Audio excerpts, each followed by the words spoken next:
बीडमध्ये उद्योजकांचा 900 कोटींची गुंतवणूक करण्याचा निर्णय उद्योग मंत्री उदय सामंत यांनी घोषणा केली आहे। राज्यात 5 ठिकाणी कौशल्य विकास केंद्राची स्थापना होणार आहे। त्यातील एक केंद्र बीडमध्ये उभारलं जाणार आहे। अंबाजोगाई हे कवितांचं गाव म्हणून जाहीर केलं जाईल असं देखील ते स्पष्ट करतायत।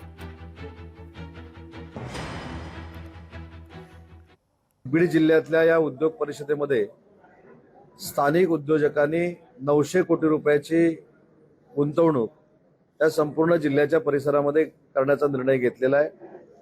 त्याच्यामधनं असंख्य रोजगार निर्मिती देखील होणार आहे। मी आजच्या उद्योग परिषदेच्या निमित्तानं आमच्या अधिकाऱ्यांना मी समज दिलेला आहे की पुढच्या महिन्याभरात हे जे टार्गेट आहे मुख्यमंत्री रोजगार निर्मिती योजनेचं हे पूर्ण झालं पाहिजे। कारण मुख्यमंत्री रोजगार निर्मिती योजना ही अशी योजना आहे की ज्याच्यातनं तरुण तरुणी आणि बचत गट हे स्वतःच्या पायावर उभे राहू शकतात। लोकशाही मराठी ऐका, पहा, जागरूक रहा।